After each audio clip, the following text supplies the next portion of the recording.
Hey guys, nothing to hide, nothing to hide. Alright,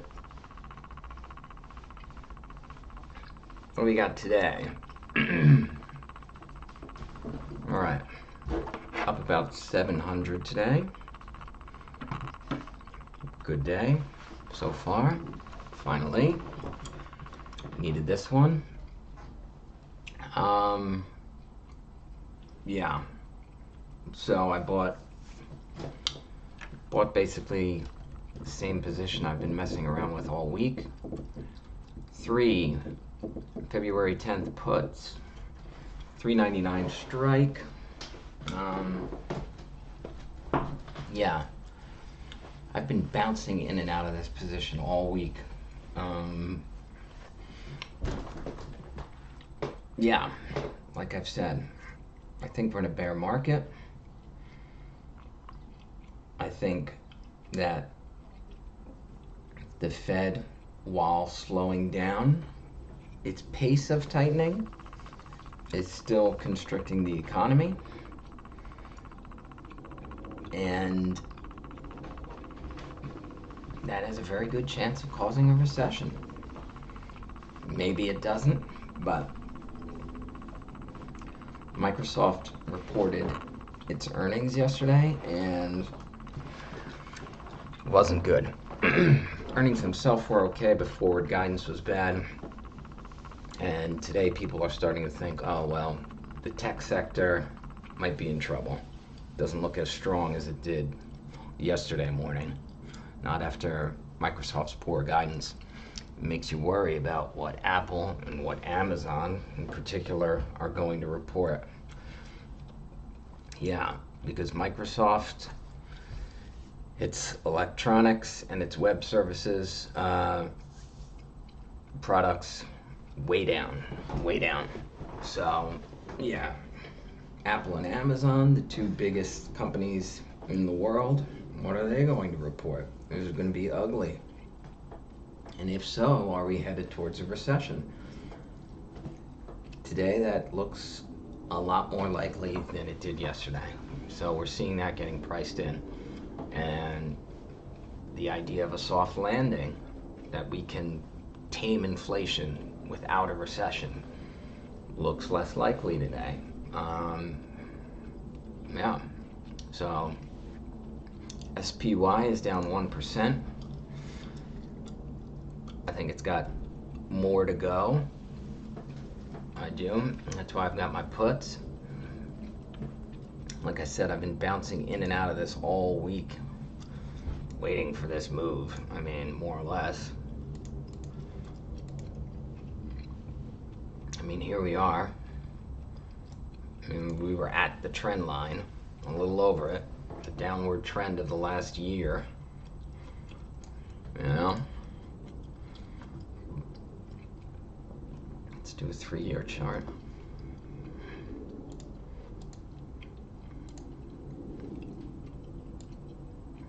I mean, so yeah, we were at the trend line here. And there was a lot of optimism. A lot of optimism yesterday.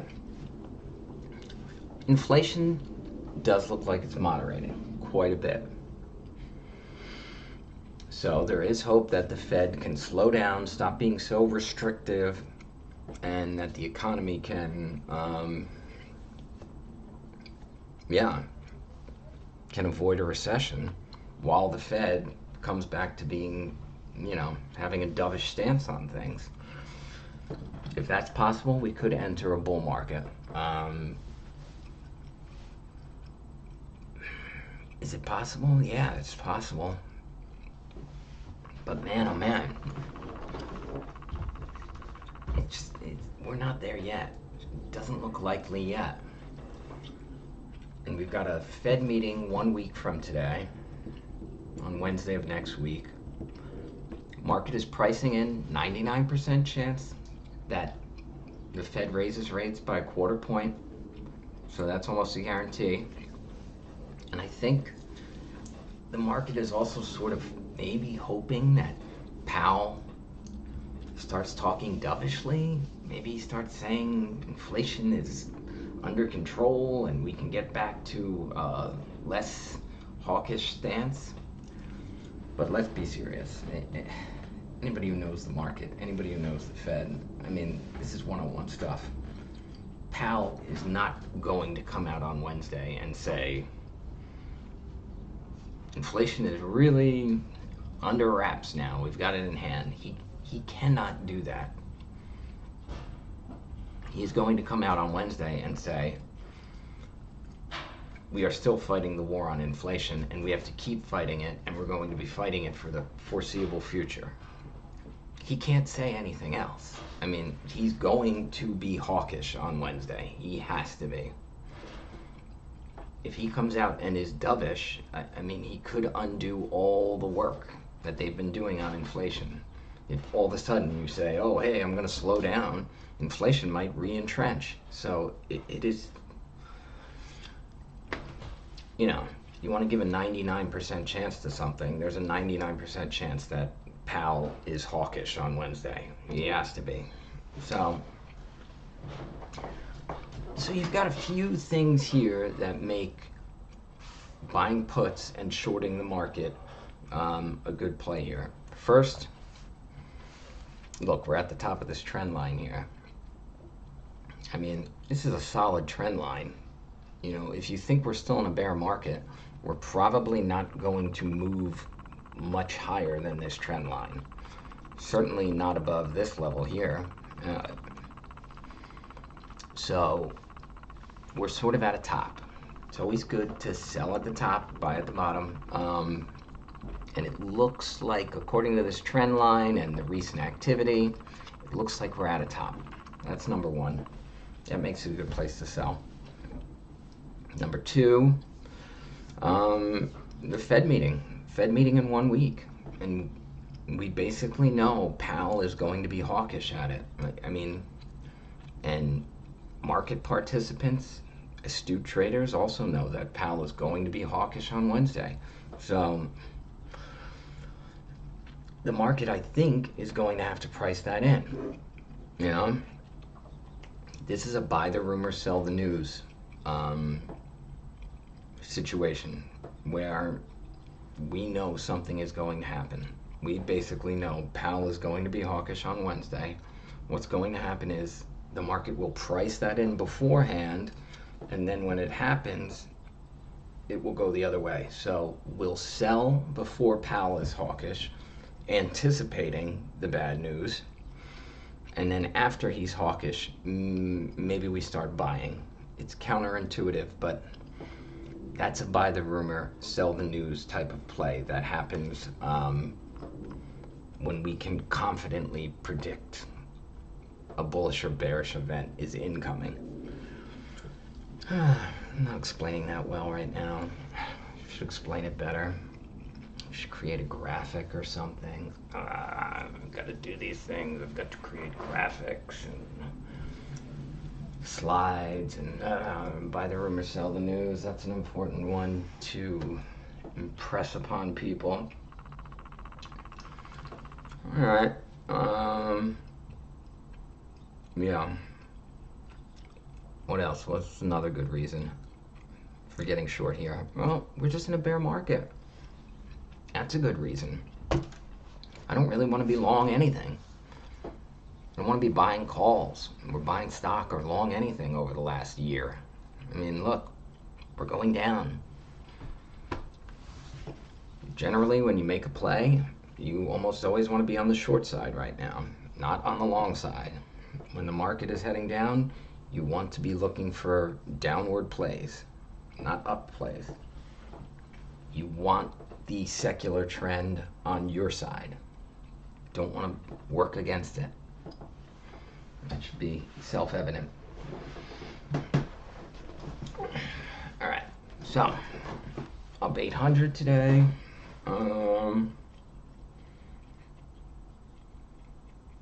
Which honestly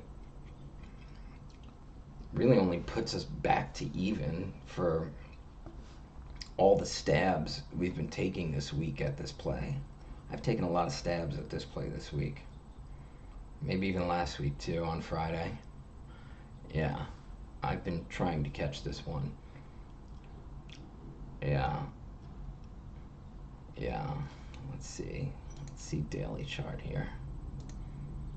Yeah. So I got short around here.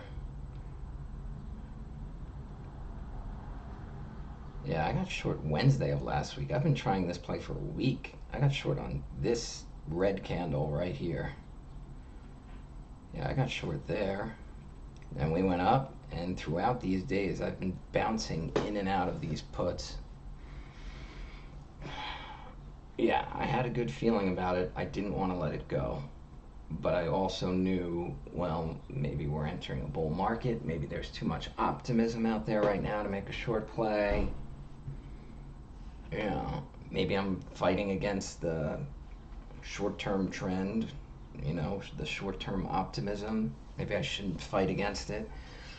But I did have this trend line. I didn't think we were going to break it. If we're in a bear market, we shouldn't break that trend line. And we have Powell coming up in a week, and the market is going to want to price in his negative comments before they happen. So I was stubborn about not letting this particular play go. And today it seems to be working out. I mean, obviously I'm happy I was a little stubborn about it. Yesterday I exited this position in the afternoon, and then I rebought my puts at around 345, 350 yesterday, just because I wanted to have the overnight exposure in case something happened overnight, which it did. Yeah, so that was a good play. Mind you, I've had to take like 3 or 4 swings at this play that I've missed, but finally, last night, buying those puts right before the close, finally hit. Yeah. Love it when a plan comes together. Should make that meme. Yeah, love it when a plan comes together.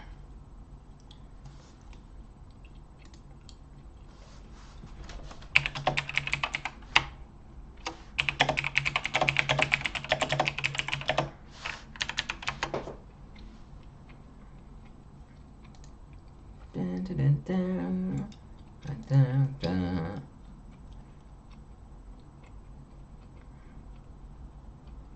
Oh, that's beat. Plan gun.